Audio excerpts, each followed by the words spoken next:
Hello दोस्तों, कैसे हैं आप सब लोग। उम्मीद करता हूँ काफ़ी अच्छे होंगे। तो दोस्तों, आज की इस वीडियो में हम जानेंगे इकोनॉमी के बारे में। India fall 6th largest economy. तो चलिए शुरू करते हैं इस वीडियो को। जिस भाई ने भी चैनल को सब्सक्राइब नहीं किया, पहले जाके सब्सक्राइब कीजिए, टेलीग्राम को ज्वाइन कीजिए, ताकि आने वाली जो भी अपडेट है आपको इसी तरीके से मिलती रहेगी। तो चलिए शुरू करते हैं अपनी वीडियो को। तो अभी पिछले साल हम जो है खुशियां मना रहे थे कि भारत जो है चौथी सबसे बड़ी इकोनॉमी बन गया है, लेकिन सिर्फ एक जो है साल बाद खबर आती है कि इंडिया अब छठे नंबर पर आ चुकी है। तो ये सवाल है कि क्या सच में हम पीछे चले गए हैं या फिर हमें गलत जानकारी दी गई है। तो आज की इस वीडियो में हम पूरा सच जानेंगे, डेटा के साथ में और फैक्ट्स के साथ में। सबसे पहले सीधे डेटा देखते हैं। इंटरनेशनल मॉनेटरी फंड IMF के अनुसार 2025 में भी भारत 6th लार्जेस्ट इकोनॉमी था और 2026 में भी भारत 6th ऑप्शन पर ही है। अब पार्ट 2 की बात करें, असली गड़बड़ कहाँ हुई। 2025 में IMF ने दो चीजें दी थी। एक्चुअल डेटा 2024 का, जिसमें भारत 6 नंबर पे था। अब प्रोजेक्शंस, भविष्य का अनुमान है कि भारत 2026 में फोर्थ जो है बन सकता है। अब आपको क्या ध्यान देना है कि अभी बन भी सकता है, नहीं भी बन सकता। मतलब ये सिर्फ अनुमान है, कोई हकीकत नहीं है। लेकिन कुछ यहाँ पर खेल भी हुआ है। कुछ स्टेटमेंट आए कि India already fourth largest economy बन चुका है। मीडिया ने भी वेरीफाई किया और ये खबर फैला दी। सोशल मीडिया पर आपको पता है कि वायरल जो है, छोटी से बड़ी बात भी जो है जल्दी वायरल हो जाती है। तो अब बात करें पार्ट 3 की। फिर एक साल बाद क्या हुआ।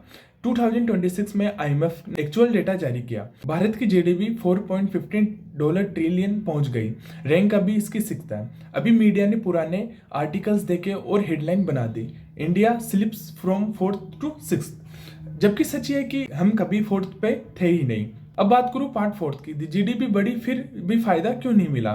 $4.92 ट्रिलियन से $4.15 ट्रिलियन हो गई। तो फिर ग्रोथ कहाँ गई। यहाँ आता है सबसे इंपॉर्टेंट फैक्टर, करेंसी रुपया।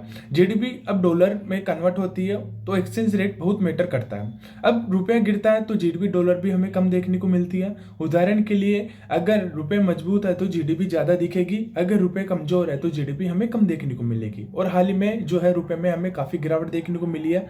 अगर करंट रेट में देखें तो GDP $3.9 ट्रिलियन के आसपास हमें देखने को मिल रही है। मतलब है कि ग्रोथ का फायदा करेंसी खा गया। अब बात करूं पार्ट 5 की, नॉमिनल वर्सेस PPP।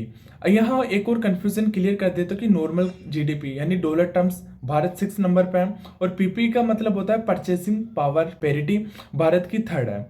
PPP में हम कुछ पीछे नहीं है, क्योंकि भारत में चीजें सस्ती है, लेकिन ग्लोबल रैंकिंग हमेशा नॉमिनल GDP से ही होती है। अब बात करूं पार्ट 6, दूसरा बड़ा इशू जो डेटा क्वालिटी का है। IMF ने एक और इंपॉर्टेंट बात कही कि भारत की GDP डेटा को ग्रेड C दिया गया है, मतलब कैलकुलेशन में इशू है। भारत में डेटा रिवाइज भी हुआ, GDP करीब 3 से 4% ज्यादा दिखाया गया था। तो जो प्रोजेक्शन था वो भी स्लाइटली इन्फ्लेट डेटा पर बेस्ड था। अब ओवरऑल कंक्लूजन निकालता हूं तो सच पूरा यह कि भारत 4 से 6 पर नहीं गिरा। भारत हमेशा 6 पोजीशन पर ही था, लेकिन इंडिया स्टिल ग्रोइंग इकोनॉमी है। प्रॉब्लम ग्रोथ नहीं है, प्रॉब्लम है रुपया। अगर हमें टॉप 3 में जाना है तो GDP ग्रोथ चाहिए और स्ट्रॉन्ग करेंसी चाहिए। तो दोनों साथ में होंगे तभी हम आगे बढ़ेंगे। अगर दोस्तों वीडियो पसंद आए तो लाइक करना, चैनल को सब्सक्राइब करना। मिलते हैं किसी वीडियो के साथ में, बने रहे हमारे चैनल पे।